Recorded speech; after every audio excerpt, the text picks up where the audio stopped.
Hello दोस्तों, आज मैं एक कहानी सुनाने वाला हूँ आपको।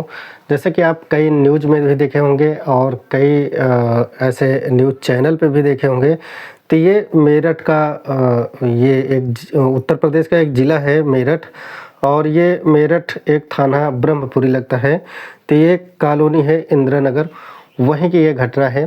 जैसा कि अभी कुछ दौर गुजर रहे हैं और ऐसे में ही साहिल और मुस्कान की एक कहानी ज़ोर शोर से चल रही है। आज मैं उसी विषय पे थोड़ा ये आपको कहानी के माध्यम से बताने वाला हूँ। तो अभी तक हमारे चैनल पे आप नए हैं तो हमारे चैनल को सब्सक्राइब कर लीजिए और बेल आइकन ज़रूर दबाएं ऐसी कहानी सुनने के लिए। तो उत्तर प्रदेश का एक ज़िला होता है मेरठ, और मेरठ में जैसा कि एक घटना हुई है जो कि साहिल और मुस्कान की। तो साहिल एक ऐसा लड़का रहता है जो कि वो अपने जैसा कि कुछ काम करता रहता है। और इसी दौरान एक मुस्कान लड़की होती है, उससे बेहद प्यार हो जाता है। तो प्यार वो होता कहाँ पे है, वो अपने जैसा कि कुछ समय पहले वो अपने जैसा कि क्लासमेट में पढ़ता रहता है लड़का। और उसकी जो मुस्कान जो लड़की होती है वो भी उस स्कूल में पढ़ती रहती है। लेकिन जो उसका साहिल था वो कहीं ना कहीं पेपर में या फिर स्कूल क्लासमेट में जैसा कि वो पूरी पढ़ाई नहीं कर चुका, तो वो क्या हुआ, वो दूसरा अपना रास्ता अपना लिया। लेकिन वो रास्ता अपनाने के बाद फिर होता क्या है कि मुस्कान की ही हाल में ही शादी हो जाती है। और शादी होने के बाद फिर उसके बाद साहिल और मुस्कान की मुलाकात काफ़ी लंबे समय तक नहीं होती है, लेकिन इंस्टाग्राम के माध्यम से या कहें फेसबुक के माध्यम से कहीं ना कहीं उसकी एक मतलब कि रिश्ता जो था स्टार्ट हुआ। ऐसे जैसे कि उससे थोड़ा चैटिंग करना, बातचीत करना, ऐसे में होते होते ये यहाँ तक पहुँच गई बात कि जो उसका मुस्कान का जो पति रहता था वो बाहर रहता था और वो काम करता था लंदन में। और उसका जो उसकी जो पत्नी थी वो गांव में ही रहती थी, जैसा कि मेरठ में वो रहती थी। और मेरठ में ही उसकी एक मुस्कान की एक लड़की भी थी जिसका नाम पीहू था। तो वो जो लड़की थी पीहू, उसका बर्थडे होता है, जैसा कि बर्थडे उसका पड़ता है वो 28 तारीख को। लेकिन सहज ही 3 दिन पहले ही वो लंदन से जो सौरभ था वो आता है, मुस्कान का पति। तो ऐसे में ज़ोर शोर से खुशियाँ मनाता है कि चलो हमारी जो है पत्नी का बर्थडे है। और बर्थडे के दिन हम 25 फरवरी को जैसे ही वो आता है और 28 फरवरी को उसकी पत्नी का जो कि बर्थडे रहता है, धूमधाम से नाचते हैं, गाते थे, लेकिन डांस करते थे। लेकिन ऐसे में उसको ये नहीं पता था कि हमारे साथ में आखिर हो क्या रहा है। तो यहाँ पे जो साहिल रहता है वो चोरी चुप्पे तो मिलता था, लेकिन वो इतना हद से ज़्यादा मतलब कि बढ़ गया था उसका आना जाना कि पास पड़ोस में भी लोग उसको जानने लगे थे कि ये लड़की किसी न किसी से मिलती है। इसकी चर्चा एक बार वो जो मकान मालिक था वो भी करता है, वो साहिल से बताया भी था, लेकिन वो साहिल उस बात को गौर नहीं दिया था। सौरभ ने उस बात को साहिल की जो यहाँ पे आना जाना लगता था, तो वो जो मकान मालिक था वो बताया तो ज़रूर, लेकिन वो उस बात को नज़रअंदाज कर दिया। तो ऐसे में ये वो जब बर्थडे होता है तो बर्थडे के जैसा कि 25 फरवरी को वो आता है और 28 फरवरी को अपने पत्नी का बर्थडे मनाता है। उसी के साथ में 3 दिन बाद उस बच्ची का भी बर्थडे होता है जो उसकी बेटी रहती है और सौरभ की बेटी रहती है। तो सौरभ नेवी में काम करता था और वो कभी 6 महीना कभी 4 महीना ऐसे करके वो अपने घर पे आता था। लेकिन उसको ये नहीं पता था कि आखिर हमारे साथ में हो क्या रहा है।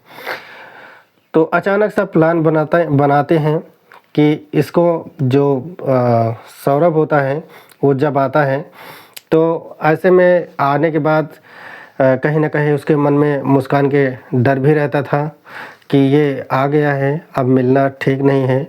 तो ऐसे में क्या होता है, बर्थडे इनका जो पत्नी का रहता है मुस्कान का, उसका तो बर्थडे 28 तारीख को धूमधाम से कर ही लेते हैं। शायद 3 दिन बाद उसकी जो बेटी होती है उसका भी बर्थडे मनाने के लिए वो आया रहता है। तो ऐसे में होता क्या है, प्लान ही कर रहे थे, प्लान के ही दौरान वो होता क्या है कि आखिर इसको साहिल से मिल कर के मुस्कान बोलती है अभी तो मिलना जुलना ऐसे में नहीं हो पाएगा, ऐसे में हम करें तो क्या करें और कैसे करें कि ये हम दोनों को अगर देख लिए, अगर पता चल गया तो ये बहुत बुरा अंजाम होगा। इसलिए वो जो लड़की थी मुस्कान, वो कहने लगी कि अभी हम कुछ प्लान करते हैं हम लोग मिल कर के।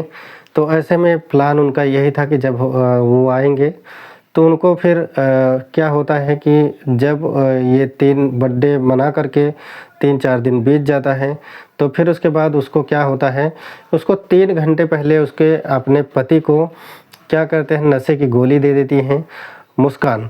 जब मुस्कान नशे की गोली दे देती है तो वो जो गोली होती है धीरे धीरे सौरभ को असर पड़ती है और साहिल उस जैसे कि वारदात में या कहें कि उस साजिश में शामिल होता है।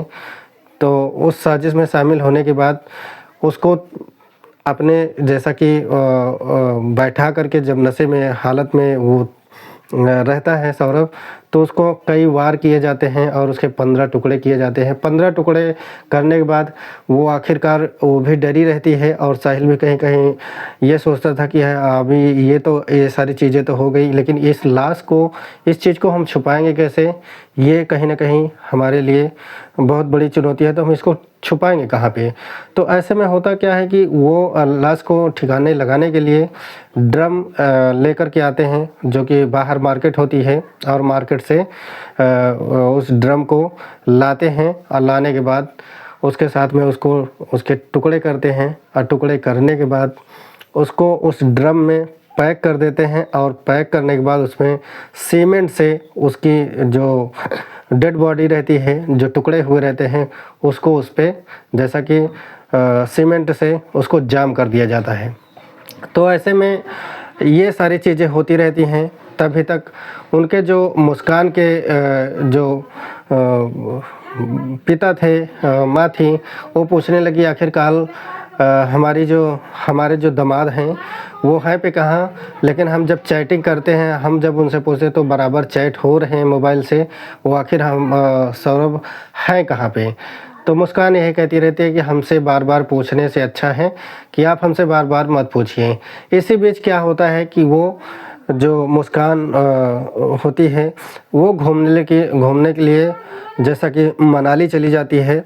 वो क्योंकि काफ़ी डिप्रेशन में रहती है, और जो साहिल रहता है वो अपने गांव में ही रहता है, लेकिन उसको भी कहीं ना कहीं शंका ये रहती है कि कहीं ना कहीं कैसे भी पता लग जाएगा।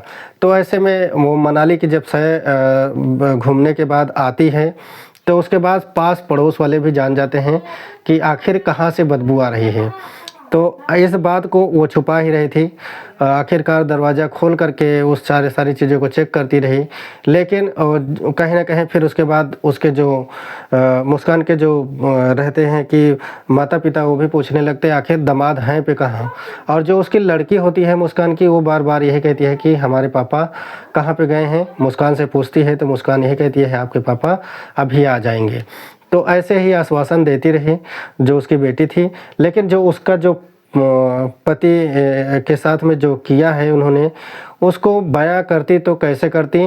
तो इसलिए जब उसके माता पिता पूछे कि आखिर हमारा दामाद है पे कहाँ, तो वो बताती है लड़की कि आपके दामाद को हमने मार दिया है।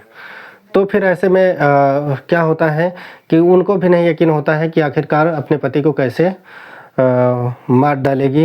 लेकिन ये आप जब कह रही हैं आखिर कहाँ मार करके आपने उसको डाला है। तो ऐसे में वो पूरी चीज़ बता देती है कि हाँ, हम बहुत डिप्रेशन में आ जाती है कि आखिर बार बार आप पूछ रहे हो कि आखिर है कहाँ पे। तो ऐसे में हमने उसको क्या किया है, टुकड़े करके उसको ड्रम में पैक कर दिया है। जब ये बात अपने माँ से बताती है मुस्कान, तो माँ काफ़ी चिंतित रहती है और माँ जब चिंतित रहती है तो वो पुलिस थाना जाती है और साथ ही वो उसका बयान लिया जाता है कि आखिर ये घटना कैसे हुई। तो ऐसे में क्या होता है, पुलिस वहाँ पे जाती है, मौके पे जो चीज़ें होती हैं उसको खंगालती है। तो जब जो ड्रम होता है उसको कहीं न कहीं सीमेंट से जाम कर दिया गया रहता है। तो ऐसे में जब पुलिस जाती है उस ड्रम को जब अपने थाने तक लेकर के आती है, जब उस चीज़ को बताती है और उसकी जो डेड बॉडी होती है उसको जैसा कि सीमेंट से जाम कर दिया गया रहता है तो उसको खोलते हैं और खोलने के बाद फिर उसके बाद पोस्टमार्टम होता है। तो ऐसे में कई सवाल थे जो उसके जो साहिल थे वो भी पकड़ा जाता है और दोनों को ही जेल ले जाया जाता है और रिमांड पे लेने के बाद ये कई चीज़ें खुलासे करते हैं कि हमने कैसे मारा था। तो जो सौरभ था वो एक मर्चेंट नेवी का एक जो कि नौकरी करता था और उसकी पगार लगभग 1 लाख रुपए थी और जो ये इसको नहीं पता था कि ऐसे हमारे साथ में घटना हो जाएगी। लेकिन जब ये पुलिस उससे बयान लेती है कि आखिरकार आपने कैसे-कैसे किया, तो वो सच-सच अपनी सारी चीज़ों के बारे में, जैसे कि हमने कैसे उसको मारा है और कैसे उसको कैसे-कैसे हमने ये यहाँ पे ला करके इसको लाश को हम सुनिश्चित किए हैं कि यहाँ पे इसको रख करके हम यहाँ मनाली घूमने गए, फिर उसके बाद आए तो हम आखिरकार यहाँ पे ये सारी बयान देने के बाद तो ऐसे में जब पुलिस उस चीज़ को जांच पड़ताल करती है तो पोस्टमार्टम में यही लिखता है कि जो सौरभ था उसको 3 घंटे पहले गोली दे दी गई थी नशे की और गोली देने के बाद फिर उसके बाद उस पे कई वार किए गए और 15 टुकड़े करने के बाद उसको जैसा कि ड्रम में डाल दिया गया। जब ये ड्रम में डाल दिया गया तो ये घटना पुलिस बहुत आश्चर्य हुआ उसको, पुलिस को कि ऐसी घटना आज पहली बार हुई है जो कि अपने पति को 15 टुकड़ा करने के बाद उस ड्रम में डाल दिया जाता है और ड्रम में डालने के बाद उसको कहीं न कहीं खुद वो जो मुस्कान थी वो खुद बयां करती है।